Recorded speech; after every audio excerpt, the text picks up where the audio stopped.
I'm hoping some of you guys can answer a couple of questions for me. Usually it's the other way around. I'm informing. But now I want you guys to inform me, if that makes any sense. Because I'm genuinely puzzled by this. And this is why I'm uploading Mr. Beast on my political channel rather than on my lack of entertainment channel. Because it has to do with politics. So, in this video, which went viral, much to the dismay and horror of many socialists, I can't imagine why that is. But you got Mr. Beast, which is going to Africa, and the first thing that I notice is that he is a lot more respected in Africa than he is in the United States. Very interesting. So, he presents this group of children within the video that are studying at some school in a village.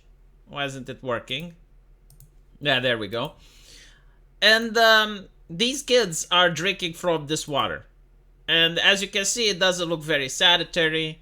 The teacher is also pointing out that many of the kids have got sick.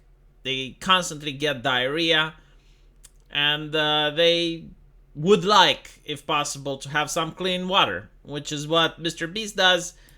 Uses this machinery in order to drill a well and gives people access to clean water.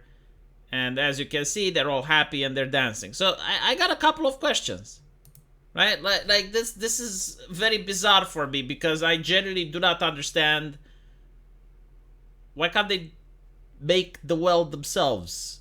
Unironically, like I'm not trying to be disrespectful or anything like that, but like in my country, right, Romania wasn't a very wealthy nation, and even before modern times, like during medieval society, people knew how to dig wells themselves. Like almost every house in some places, in some villages, had a well in their backyard. So my question is like, why don't they build their own wells? Like, unironically, I know they may not have access to the big machinery, but neither did people in medieval time, which were making wells. So, is the water much deeper than humans can build with manual tools? Is the terrain more difficult to build? Like, unironically, I really want to know this because it seems to be like an easy job. Like, he brought the machinery and made the well. And if they do not have the technology to dig it themselves, then the other question comes like, how are they going to maintain it? Like, sure, it's nice that they have a well, but it does require some maintenance, does it? Because otherwise, in 5 or 10 years, it's going to stop existing. So yeah, no, like, legitimately, like, you guys, can you tell me this? Because I asked a couple of people on Discord that no one knew. But the other question is like, why can't the NGOs do this?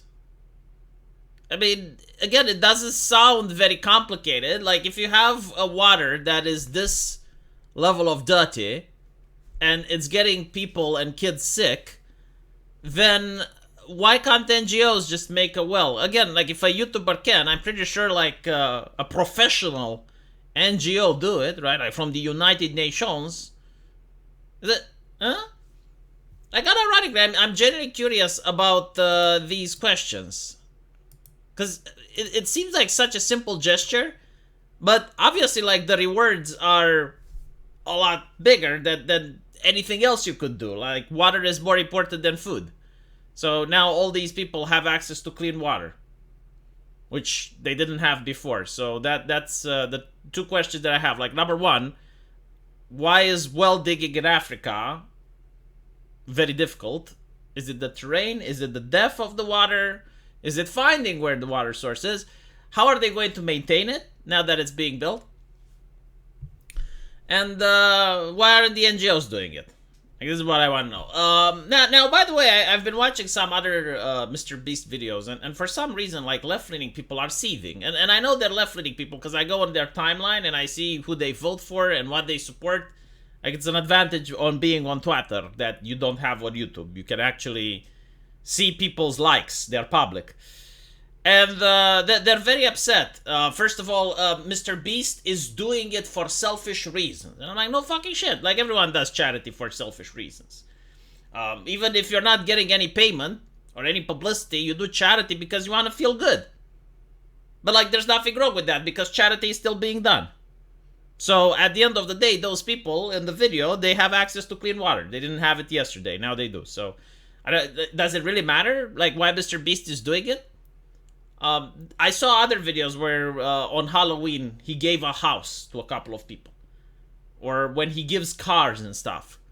Yeah, I mean, he does it in order to get views, and with the money he gets from those views, he buys more shit for other people. It's part of his shtick. It's part of the entertainment. Why are people so upset about it? I think that left-leaning people really don't care about charity. Like, any type of thing that they claim to care about is just a pretext. What they really want is power and control. Like, they want the power. They use every single event as a pretext to organize, to get together, and to seize more power. Like, the perfect leftist society seems to be when individuals go together and pay money to the government, and then the government does it. Like, for instance, they complain if Mr. Beast does wells, but if the United Nations does it, then that's fine. It's progressive. They complain that, oh, well, Mr. Beast wants recognition for what he does, but the European Union, like, literally does this, right? So, like, they would take money from Great Britain, and then they would build a road or some European initiative, and they would put a plaque there, like, this road has been built with EU funding. And for some reason, like, no one is upset about that. Like, no one is pointing it out. It's like, oh, well, so why is the EU doing this? Why is it wanting recognition? Like, when an institution does it, like, this is the difference between left-leaning people and right-wing people. Left-leaning people love institutions. For some fucking reason. I just can't understand why. Like, the idea of a person just going for charity is never good enough. They will always find some fault. But if an institution does it, oh, thank God, European Union. Oh, thank God, United Nations. Oh, the government. But if Mr. Beast, he needs to pay his fair share. The government is the one that's capable of doing these things, not Mr. Beast. Such a bizarre way of thinking. My favorite is when they start giving advice. Instead of doing this, you should do X, Y, and Z. And it's like, well, why aren't you doing X, Y, Z? Oh, because I don't have Mr. Beast's net worth. Oh, okay. You don't have his net worth? Well, why should he listen to you on how to spend his money then? Like, if you don't know how to make money, why should someone that does know how to make money listen to you? It's really hilarious. Like, unironically, I don't follow Mr. Beast. I think, like, his content is for a different demographic than I am. But listening to how people react to the content that Mr. Beast puts out is very enlightening. Let me know what you guys think, and as usual, I will find you in the comment section. Take care.